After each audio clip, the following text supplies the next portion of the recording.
on the day I got engaged to Elias.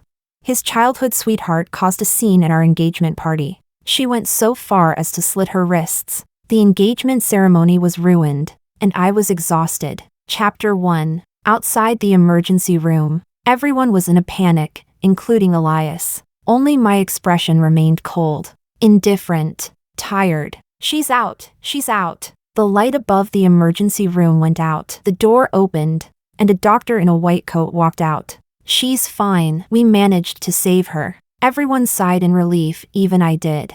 I took off the white veil from my head, held it in my hand, and dragged my long skirt as I walked toward Elias, who was still catching his breath. When he saw me, he reached for my hand, a weary smile on his face. Thank God she's okay. Yes. Thank God. If something really had happened, Elias wouldn't be able to live with it, and neither would I. After all, I'm not the kind of person who would force someone to die for the sake of love. At his parents' insistence, Elias went with Amelia to her hospital room, while I sat slumped in the corridor, leaning against the cold wall. Soon, 4 people stood before me. Amelia's mother's eyes were red. Eva, I know you're a good girl, but you've seen how deeply Amelia loves Elias. If you stay with him, who knows if next time she'll even survive.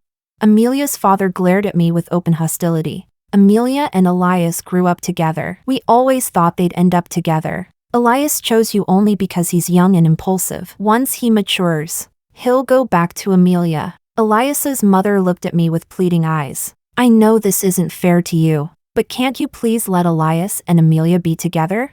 I know my son, he may act indifferent, but he's dying inside. They've been close since they were kids. Elias's father grumbled angrily, his tone full of reproach. I told you before they shouldn't be together. But you insisted young people should make their own choices. Now look what's happened. This is all you're doing. The 4 of them stood united, forcing me to break up with Elias. Elias and I have been together for 3 years. Every time we got a little closer, Amelia would spiral into another episode of depression. She's taken sleeping pills at least 10 times, stood on rooftops 7 times, and slit her wrists 5 times. Each time, Elias was overcome with guilt and self-blame. We lived like secret lovers, sneaking around like fugitives. Our love was something that could never see the light of day. And now, when we finally managed to get engaged in secret, she appeared out of nowhere and cut her wrists again. 3-legged toads may be rare, but 2-legged men are everywhere. Yet she insists on dying over this one. She must have something wrong with her head. Honestly, they don't even need to pressure me. After what happened today, I'm already terrified. I'm scared Amelia will really die, and that guilt will follow me forever. I'm also scared that if she's truly mentally unstable, Elias, her childhood sweetheart, might get infected by her madness too. I can't take that gamble. I value my life too much. Chapter 2. But breaking up is something that needs to be said face to face. Uncle, aunties, you don't need to persuade me. I was already planning to end things. I pushed myself up from the ground. Since Amelia's fine, I'll head home first. I'm really exhausted. Under the stunned gazes of 4 elders, I calmly walked toward the hospital exit. Back at the apartment we bought together, I went straight to bed without the slightest guilt. What I said today was enough to make those 4 elders use every possible trick to keep Elias by Amelia's side. Sure enough, Elias didn't come home that night, not a single call, not even a message. But since we were already breaking up, I didn't care whether he came home or not. Back in college, Elias chased me for 4 whole years. He said I was his first love. After graduation, he even followed me to the city where I worked. He was so persistent that I finally gave in. If I had known he had a childhood sweetheart who tried to kill herself every time he looked at another woman, I wouldn't have dated him even if someone paid me. 3 days later, Elias finally came back. He looked haggard, his face drawn and pale. When he saw me, his eyes were filled with hurt. Eva, I'm so tired. Seeing his exhaustion and need for comfort, I hesitated for a second, but I knew staying with him meant living in constant fear. The weariness came flooding back. If you don't cut it clean, chaos will follow. I took off my ring and handed it to him. Elias, we're not right for each other. Let's just end it. His tired expression froze. replaced by shock, as if a bucket of ice water had been poured over his head. He grabbed my hand tightly. Eva? What are you saying? End it? Because I haven't been home these days? Listen to me, Amelia.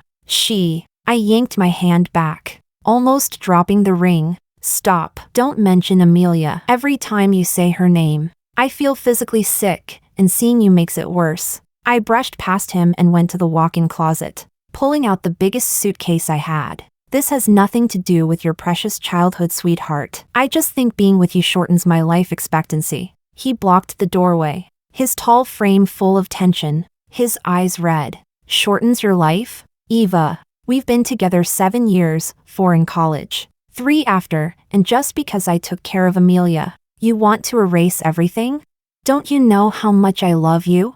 I laughed coldly, shoving clothes into the suitcase. Elias, your love is too heavy. It comes with a bonus, a childhood sweetheart who might slit her wrists any moment. Your love means living every day under the shadow of. If she really dies, we'll be the ones to blame. Sorry. I value my life too much to play this kind of thrill-seeking game. I zipped the suitcase shut with a sharp, metallic sound. The ring's yours. Let's end this cleanly. As for this apartment, live here if you want. Sell it if you don't. Just transfer me half of what it's worth. I don't agree, he growled, grabbing the suitcase handle. Why do you get to say it's over? Amelia tried to kill herself. We grew up together. I can't ignore her. What did I do wrong? Because I spent a few days taking care of her? She almost died. Eva, can't you stop being so cold-blooded? I almost laughed out of anger, yanking the handle back. But he wouldn't let go. Fine.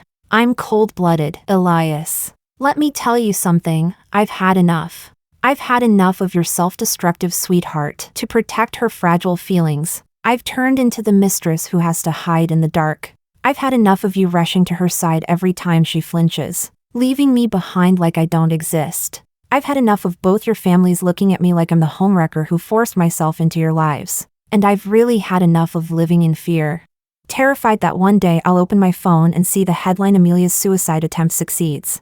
And everyone, including you, will look at me with that "it's all your fault" stare. Elias, your love is poison wrapped in sugar, and I'm afraid of dying. So I'm done eating it. I dropped the suitcase and reached for another bag to pack my valuables. Let go, or I'll call the police and report you for unlawful confinement. He froze, his hand tightening and loosening again, torn between pain and confusion. It's not like that. Eva, I love you. Amelia's just sick. She needs help. If you don't want me to, I swear I won't see her again. Please. Believe me, won't see her again? Elias, do you really think that's possible? With your endless tolerance and your family's blind indulgence, you'll never get rid of her, not in this lifetime. I've figured it out. Being with me only triggers her. The best solution is for us to separate. That way she won't keep trying to die. You won't be exhausted. And I can finally live like a normal person. I grabbed my bag and my laptop. I stayed just to say this clearly. Let's end this peacefully. I held tight to my luggage. Let go. I'm tired. Just let me go. He finally released his grip, his face full of hurt. Eva, I know you're angry. It's my fault. I didn't take care of your feelings. If you want to move out, I'll agree. Calm down. I'll give you space. But breaking up, that I won't agree to. I gave him one last, exhausted look, picked up my suitcase, and walked out the door. The moment it closed behind me, I heard something shatter inside. Chapter 3, with nowhere else to go. I checked into a hotel. Elias called every day, but I hung up without hesitation every single time. His messages on WeChat kept increasing too, just like when we had first fallen in love. He'd share his daily life, cook my favorite dishes every day, and deliver them to my office, even when I refused to see him, even when I outright rejected him.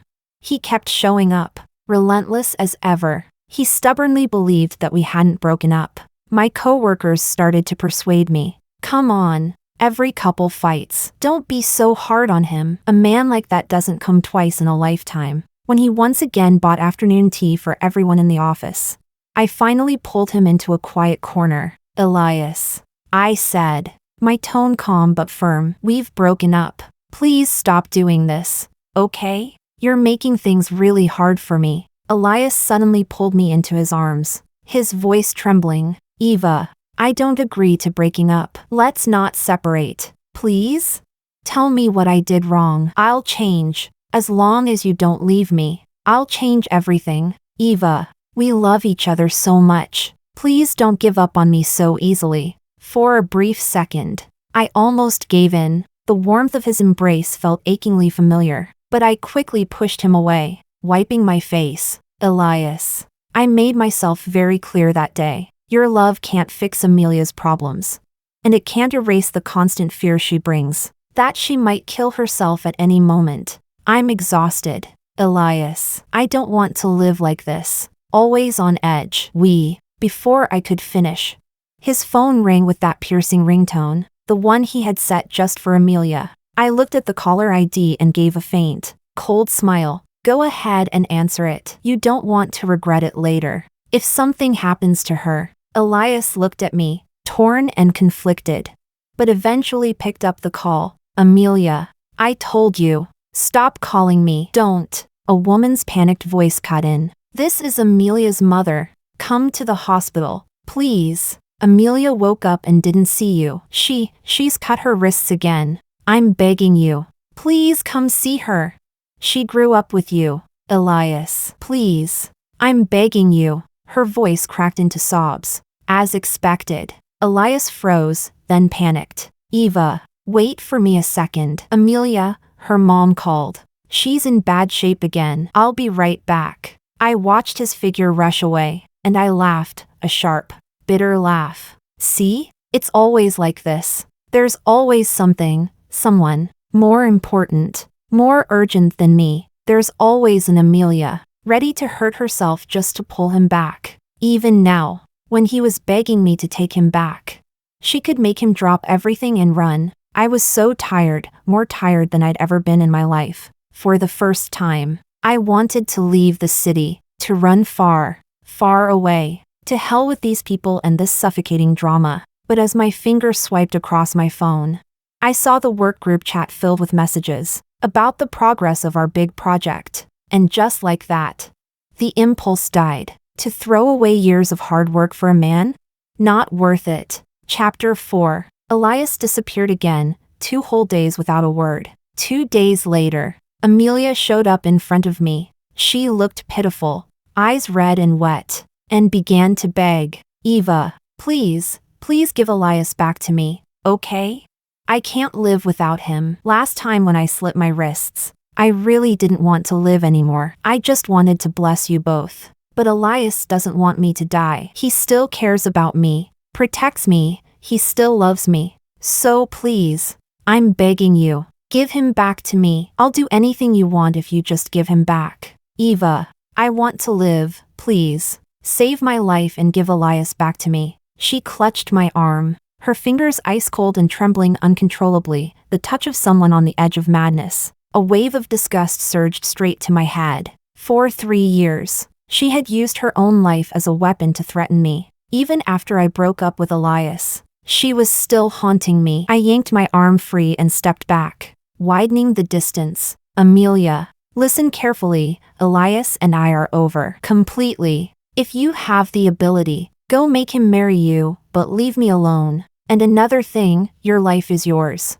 If you can't handle it, that's your problem, not mine. If you're sick, go see a doctor. Stop running around acting insane. My indifference must have hit a nerve. She suddenly raised her head, tears still hanging on her lashes.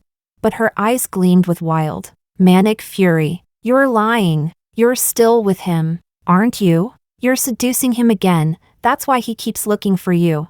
Why won't he come back to me? Why won't he marry me? He's afraid I'll get hurt. Afraid I'll die. That means he cares. That means he loves me.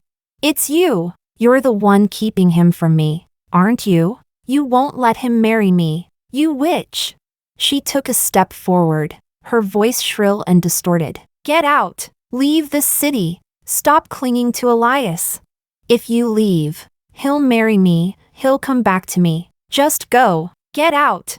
I almost laughed, out of pure rage. Are you actually insane? Whether I leave or not is my business, not yours. And I'll say this one last time, stay away from me. Her fragile expression hardened in an instant, replaced by a look of crazed determination. Fine. You won't leave? Then I'll die right in front of you. I'll die at your company's front door. I'll make everyone see it, that you stole my boyfriend and drove me to death. You're a homewrecker, a shameless woman.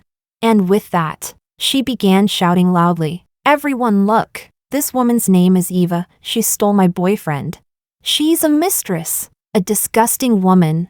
It was rush hour. The area outside the office building was crowded. Her screaming drew a sea of curious onlookers. Isn't that the marketing manager, Eva? So she stole someone's man? No wonder she got promoted so fast, probably slept her way up. Shameless. Serves her right that the real girlfriend came to confront her. Amelia stood there triumphantly, watching me with satisfaction. Everyone, be my witness. This woman named Eva, she's the one who stole my boyfriend and drove me to my death. The crowd grew louder, their whispers sharp and venomous. My anger boiled over as I stared at Amelia's smug face and the people's cruel speculation. Amelia, I'm not your father or your mother. Whether you live or die, I couldn't care less. If you want to die, go do it somewhere far away. Don't pollute my sight. I turned to leave. A lunatic like her, whatever she did had nothing to do with me. But then came the sound, the shriek of brakes tearing through the air. I spun around, my heart stopped cold. Amelia had actually run into the street. A black sedan screeched to a halt, stopping barely half a meter from her body. The driver, pale with shock, rolled down the window and yelled furiously, "What the hell is wrong with you? If you want to die, go do it somewhere else. Don't drag me into it." Amelia collapsed in the middle of the road, her face white as a ghost, trembling uncontrollably. Chapter 5. Amelia! A familiar, heart-wrenching roar tore through the air. Elias rushed forward like a gust of wind, grabbing the limp Amelia from the middle of the street and dragging her back to the curb. He held her tightly, trembling as he checked her all over. Amelia, are you okay? Did you get hurt? Don't be scared. Don't be scared. Then he suddenly looked up, right at me, still frozen where I stood. Those eyes that had once been full of tenderness and love now burned with fury, disappointment, and something even deeper, hatred. Eva, what did you do to Amelia? She was getting better. She promised me she wouldn't hurt herself again. She said she was coming to apologize to you. So why would she suddenly want to die again? What did you do? Did you trigger her? Even if it's all my fault. She's sick. Eva, how could you provoke her? The people around us started whispering. I heard that woman say it herself. She told the lady to go die somewhere else so she wouldn't have to look at her. Yeah, I didn't expect it. Such a pretty face. But such a poisonous heart. If she hadn't said that, the poor girl wouldn't have run into traffic. Elias stared at me in disbelief. Eva, when did you become so cruel? Do you hate her that much, hate her enough to drive her to death? In his arms, Amelia sobbed softly, her fingers clutching his shirt like it was her lifeline. She didn't run into the street early, nor late, only the moment Elias appeared. She did this to herself, not because of me. So why was I the one being blamed? The humiliation of being wronged, the rage of being misunderstood, the years of suppressed frustration, they all exploded inside my chest like a volcano, burning everything in their path. Watching him hold her, hearing his blind accusations, seeing that unmistakable look in his eyes, the look that said you're the murderer, something inside me snapped. Elias, are you ing blind? It was her. That lunatic came to me begging me to give you back to her. I told her we broke up and told her to get lost, and she lost it again. Ran straight into traffic. She wanted to die in front of me, that's on her. What did you expect me to do? Get on my knees and beg her not to? Whether she lives or dies, what the hell does that have to do with me? I'm not her damn mother. Elias froze, stunned by my outburst, then instinctively retorted, she's sick. You should have gone easy on her. What she? Rage surged through me, burning up every last shred of restraint. My hands trembled as I pointed at the two of them. You two, one's got water in her brain. The other's been kicked in the head by a donkey. You're a match made in hell, a perfect pair of lunatics. Both sick. And not just a little. And you, Elias, this pathetic woman's constant suicide drama is all your fault. You've spoiled her rotten. You know she's mentally unstable, and yet you keep enabling her without limits. She throws a tantrum, and you feel sorry for her. She cries, and you compromise. She slits her wrists, and you drop everything, even your fiancé, just to stay by her side. Now she runs into traffic, and there you go again, rushing in like some damn savior. If you care about her that much, if you can't let her go, then why the hell did you chase me? Why drag me into this cesspool you two call love?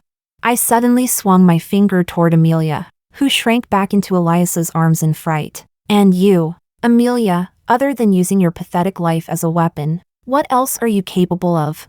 Sleeping pills, jumping off buildings, cutting your wrists, and now what? Car accidents? You think the world will stop spinning when you die?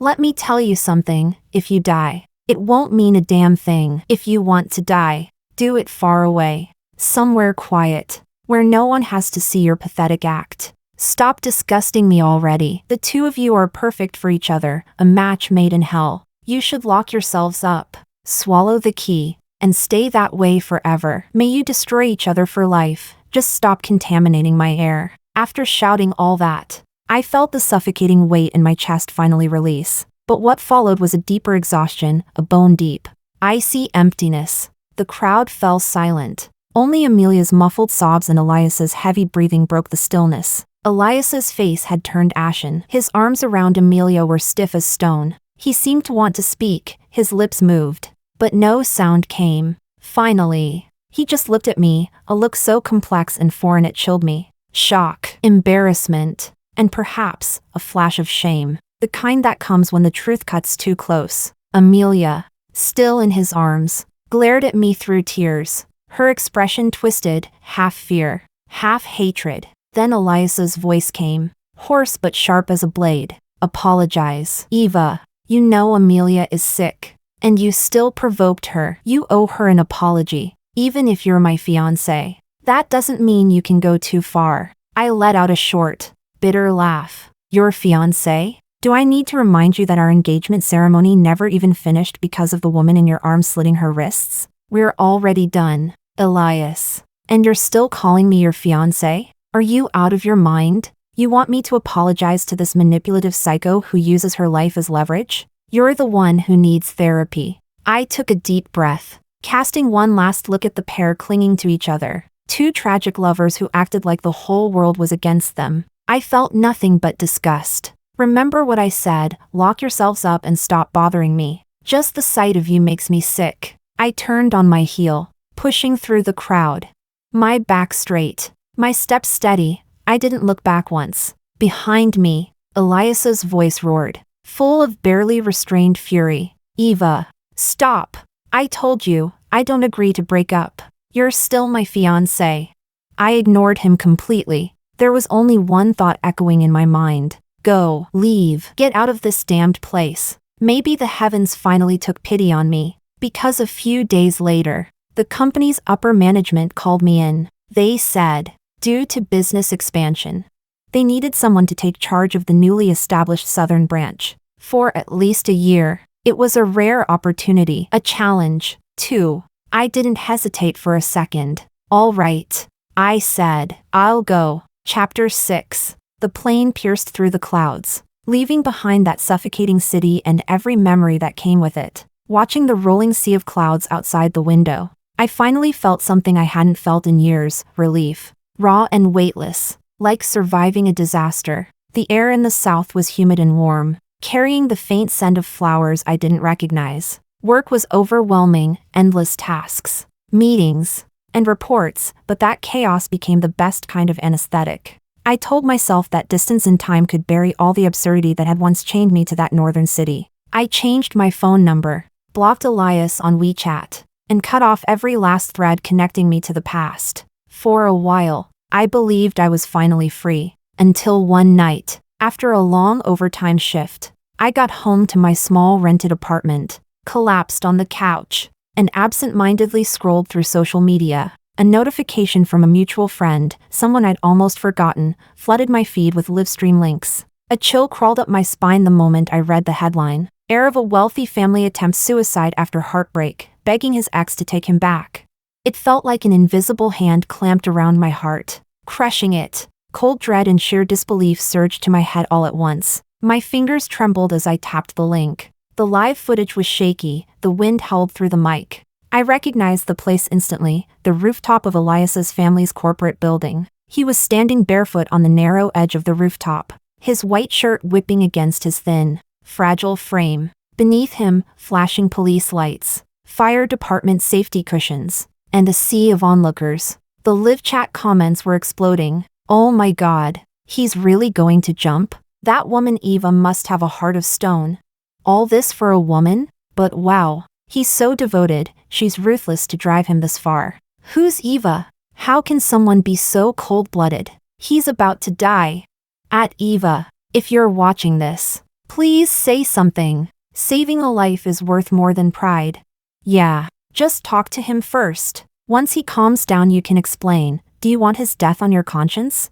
Tisk. How cruel can a woman be? He loves her so much and she's pushing him to suicide. Heartless. And then, through the phone screen, Elias's voice, hoarse, trembling, shattered. He was talking to the camera, or maybe to the ghost of me he believed was watching. Eva. Eva, I know you're seeing this. You blocked me. You're hiding from me. I'm going insane. I was wrong. I swear I was wrong. I shouldn't have defended Amelia. Shouldn't have hurt you. Just come back, please, if you agree to take me back. I'll do anything you say. From now on, whether Amelia lives or dies, I, Elias, won't care. I swear it. He staggered forward a step. Screams erupted from below. Eva, please, just say something. Promise me we'll get back together. If you don't, I'll jump. I mean it. Without you, my life has no meaning. Can you really watch me die? We spent 4 years in college, 3 more working and loving each other. We just got engaged a few days ago. How can you throw me away like that? You know how much I love you. Eva, answer me. Do you really want to drive me to death? If dying is what you want to see, then fine, I'll die. As long as it makes you happy. He took another step closer to the edge. One more, and he'd be gone. Rage and fear clashed violently in my chest, burning and suffocating all at once. Again, the same old trick, using death as a leash to drag me back. Was this some hereditary curse between his family and Amelia's? This twisted need to manipulate through self-destruction? I grabbed my phone and, almost by instinct, hit the join live button. Maybe the system glitched, or maybe someone on Elias's side accepted it. But within seconds, my face and voice appeared on that live broadcast. A broadcast watched by millions. A public execution of my morality. Chapter 7. Elias! Are you ****ing brain damaged? Did a door slam your head shut and then a donkey kick it open again? Or has that lunatic Amelia finally infected you completely? In the live broadcast, Elias flinched hard. His bloodshot eyes widened, gleaming with a sick kind of hope. Eva? Eva, you're talking to me? You do care. I knew it! Let's get back together. Please. I can't live without you. Shut up!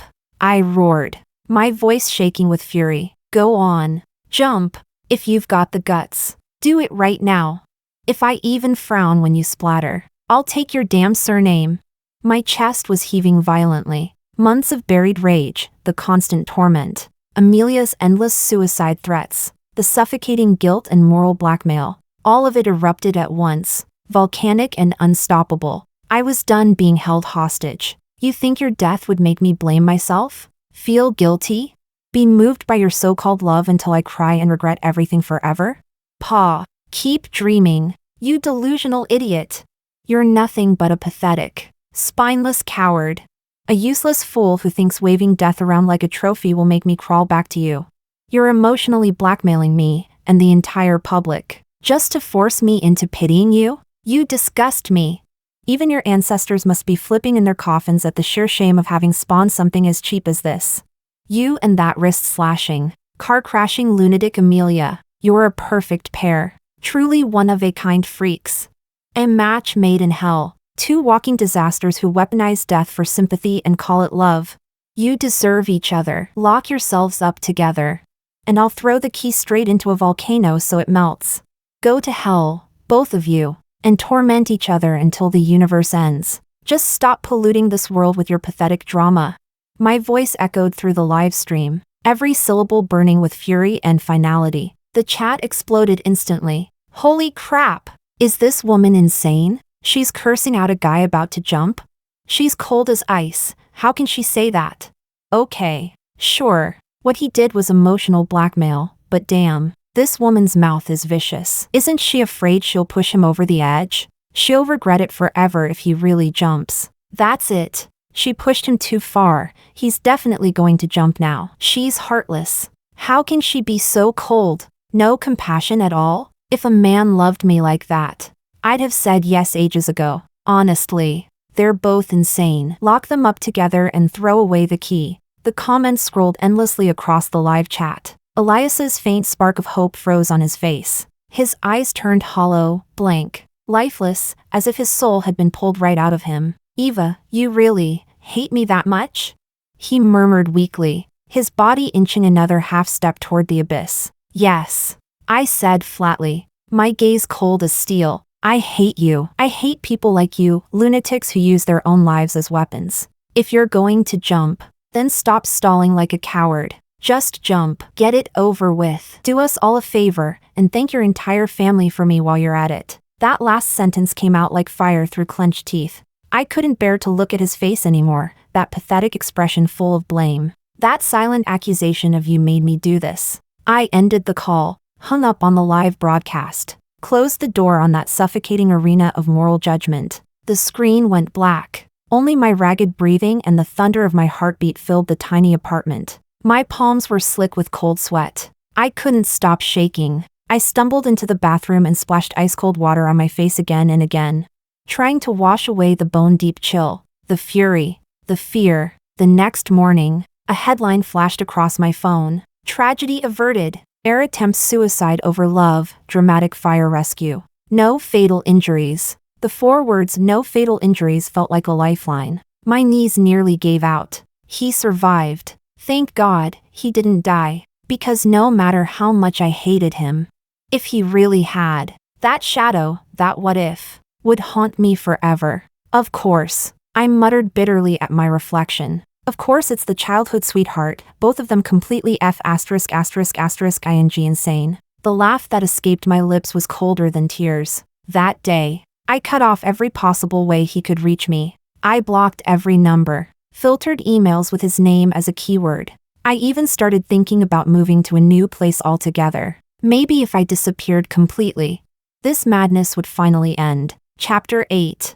I thought my harsh words, my absolute rejection, had finally made Elias understand that I meant what I said. But I had underestimated him. Or rather, underestimated the depth of his obsession. What he called love had already burned into something twisted. Not affection, not regret, but a feverish mix of possession and unwillingness to lose. 3 months later, on a gloomy weekend afternoon, I came back from the supermarket. The plastic bags in my hands were heavy, digging into my wrists. Just as I reached the gate of my apartment building, a figure stepped out from the shadows beside the entrance. A figure so familiar it made my skin crawl. Elias. He was shockingly thin, his cheekbones sharp, eyes sunken deep under dark circles. His expensive clothes hung on him in wrinkled disarray. But his eyes burned bright, manic, feverish. He stared at me, motionless.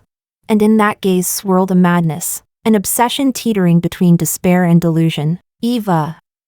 I finally found you. The words froze me where I stood. The grocery bags slipped from my hands with a thud. Oranges and apples rolling across the pavement. Elias. How did you find me? What do you want? My voice was sharp, trembling. I took an instinctive step back, hand groping inside my purse for my phone, ready to call the police. Don't be afraid. Eva, please. I won't hurt you. I was wrong. I know I was wrong. I shouldn't have pushed you. But I love you. I don't know what else to do to make you stay. He took a quick step forward. And then, with a dull thud, dropped to his knees. Eva, please don't call the police. Just let me finish. He looked up at me, those once proud eyes now brimming with tears. I know I was wrong, horribly wrong. I was an idiot, a coward. I shouldn't have let Amelia control me. I shouldn't have hurt you over and over again. I love you, Eva, I really do, down to the bone. He shuffled forward on his knees, grabbing the hem of my jeans with trembling hands. These past 3 months have been hell. Not hearing from you, not seeing you. I thought I was going insane. I tried to forget you, to start over. But I can't. When I close my eyes, it's you. When I open them, it's still you. You're carved into my soul like a brand I can't erase. He began pounding his chest with his fist, the sound heavy, desperate. Eva, look at me. I don't want anything else anymore. The company? To hell with it. My family? I don't care. Amelia? I told her it's over, completely. I only want you. If you'll just come back to me, he said hoarsely, voice trembling. We can leave this place, go somewhere no one knows us. Just the two of us. We'll start over. Eva, please. I'll spend the rest of my life making it up to you. I'll use my life to prove it. I'll love you. Only you. He knelt there, tears and snot running down his face, his once proud posture crumbling into the dust. Every word he spoke dredged up the fragments of warmth we once shared, fragments I had buried deep under the ruins of his obsession. The clumsy way he'd courted me when we first met. The secret milk tea he used to order for me in college. The way he had chased me across cities after graduation, saying I was his first and only love. All those things that were once real, once tender, now reeked like poison seeping through the cracks, turning the air heavy and suffocating. And yet, it would have been a lie to say I felt nothing. My chest tightened sharply, as though an invisible hand had reached inside and squeezed my heart until it hurt. The ache spread, dull and sour. A ghost of what used to be. Looking at him now, his pitiful desperation, his eyes swollen with pain, and those nostalgic memories shimmering faintly like dust in sunlight. A wave of emotion surged up from somewhere I thought long dead. Pity? Sorrow? Or perhaps that faint ripple, that almost forgotten trace of feeling buried for too long under all the madness? My body went rigid. My lips parted, the cold get lost rising to the tip of my tongue. But for a moment, it caught in my throat. A crack, small, fragile, split through the ice of my resolve. Just a flicker of hesitation, like the first fracture on a frozen lake. And in that exact instant, as my heart faltered, as my mind slipped for the briefest breath, Elias! Chapter 9. Out of nowhere, a flash of white burst from the bushes like a bullet. Amelia. Elias! You don't want me anymore? You'd throw away your family for that bitch? Then what's the point of me living? Her scream was shrill, distorted by rage, despair, and sheer madness. Before Elias could react, before my brain even caught up to what my eyes were seeing, she was already in front of him. Her right hand shot up. In it, a box cutter, the blade gleaming coldly under the weak afternoon light. No. Amelia! Stop!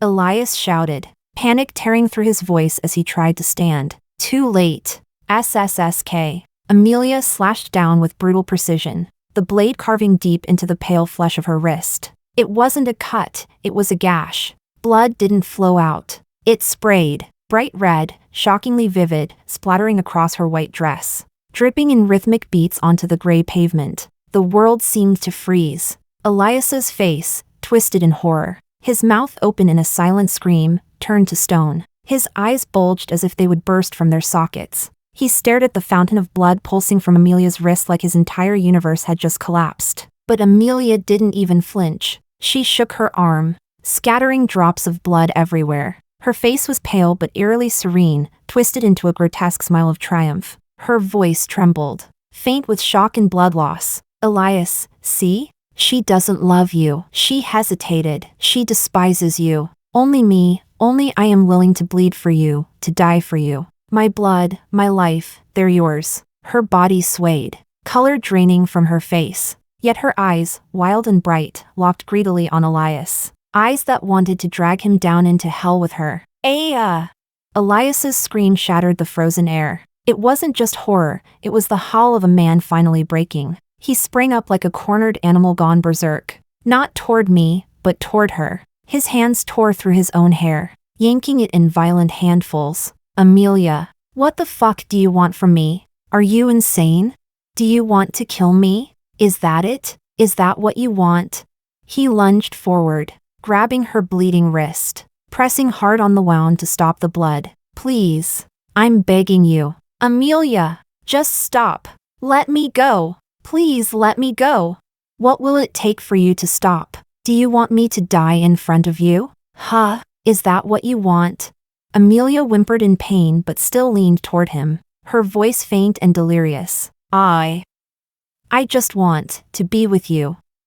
Elias, don't leave me. Every drop of blood in my body turned to ice. That tiny flicker of hesitation I'd felt a moment ago, gone, washed away completely by the sight of that gushing blood. By this grotesque theater of obsession, all that remained inside me was an abyssal coldness, a numbness so deep it felt like my soul had left my body. I didn't bend down to pick up the groceries scattered across the pavement. With stiff, trembling fingers, I pulled out my phone, dialed the police. Then I turned around. No running, no screaming, just walking, slow, mechanical steps toward the building's cold metal gate. The sensor light blinked green. The door slid open silently. I stepped inside. Didn't look back. Didn't watch as those two star-crossed lovers writhed and screamed in their shared pool of blood.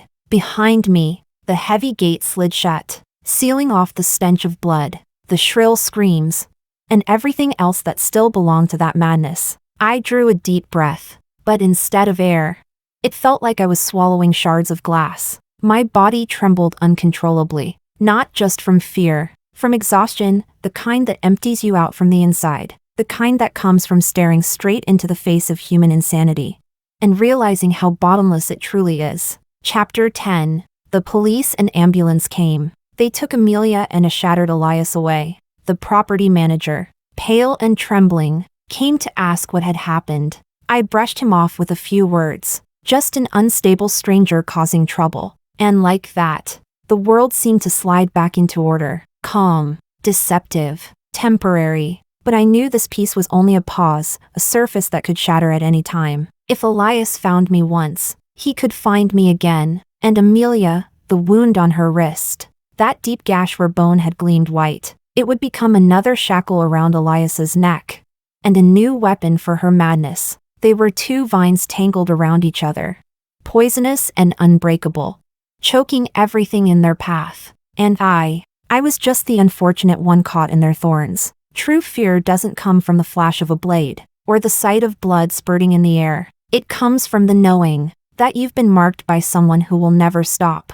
That your life no longer belongs entirely to you. They didn't fear death, or perhaps death was simply their favorite weapon. And I, the coward who cherished life too much, was the perfect prey. Every night for days, I woke up screaming from nightmares. Sometimes I saw Elias swaying on the rooftop, about to fall. Sometimes I saw Amelia's blood gushing endlessly from her wrist. Sometimes, both of them lunged toward me, faces twisted, voices shrieking, "Why don't you love me? Why won't you let us be together?" Exhaustion, not the kind that sleep could cure, but a weight pressing down from inside my chest, smothering every breath. Should I call the police? Report him for harassment? Threats? Yes, I could, but proof? This kind of emotional entanglement, half love, half insanity, slipped too easily through the cracks of the law. And if I pushed too hard, he might snap completely. He might retaliate. He might really die and drag me down with him. Run away again? Change cities? Abandon the job I'd fought so hard to secure? Live like a rat, darting from shadows, afraid of every noise? Why should I? The thought came quietly, born from exhaustion, from terror, from the endless looping fear of what was to come. Maybe the only way to end this curse was not to fight it, but to surrender, on my terms, not to violence, but to their madness, to their logic. I sat before my computer, fingers hovering over the mouse, in the endless scroll of blacklisted contacts. I found the name, Elias. My chest rose and fell in a long, shuddering breath. I opened a blank document. The cursor blinked on the white screen. Steady, cold, like my own heartbeat. What should I say? Accuse him? Condemn him? No, I'd done that already. It only fueled his rage. Beg him? Show weakness? Appeal to pity? No, that would feed his illusion, make him believe I still cared. No, I needed precision, a single strike, a message that would make him stop chasing me. Forever. I thought of his parents in that hospital corridor. Of the way he'd looked at Amelia when she was rolled out of the ER, relieved, tender, guilty, of the countless times he'd run to her, leaving me behind, of the way he'd called me cruel, while holding her bleeding wrist, of his face, half insane with love, standing on the edge of a rooftop. Then, clarity, sharp as lightning, I knew what would pierce straight through his heart. My fingers began to move, slowly at first, then faster, as if releasing months of pain and bitterness through the keys. Elias. This letter isn't weakness. It's not regret. It's a plea for freedom, for both of us. Let me go, the way you should let yourself go. I blocked you. I hid. I ran. I screamed cruel words just to make you stop. I thought you'd understand that it was over, completely over, that there was no way back. But you turned your life, your death, into a weapon. You've become a thorn in my flesh. I can't remove you. I can't touch you. You're just there, hurting me, hurting yourself. I'm tired, Elias. So tired that even hatred feels heavy now. There's nothing left in me, only fear. I'm afraid of your love. I'm afraid of your recklessness. Afraid of what you might do next, something even crazier, even more irreversible. Afraid you'll drag me, or Amelia, down into hell with you. So I'm begging you, for the sake of those few fleeting moments of happiness we once had, for the sake of the simple peace I still long for, please,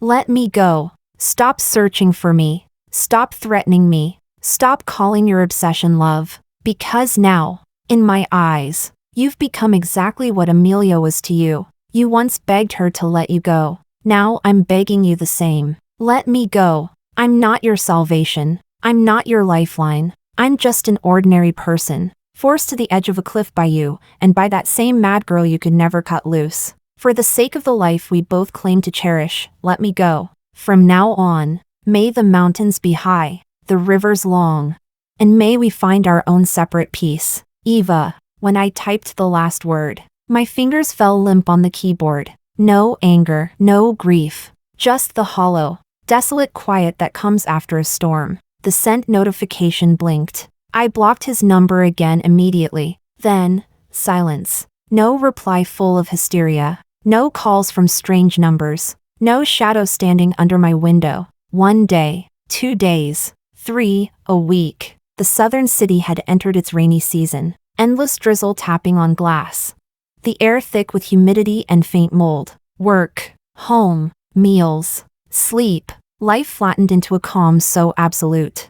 It was almost lifeless, as if that entire blood-stained nightmare had dissolved into memory. And just when I started to believe that my letter hadn't reached him, that maybe even words had no power to pierce his madness, a text arrived. No name, no punctuation, just one short sentence from an unfamiliar number. Got your letter. Take care. And nothing more. He understood. At least, he understood that one sentence. The sharpest, coldest truth of all. The way you saw Amelia is the way I see you now.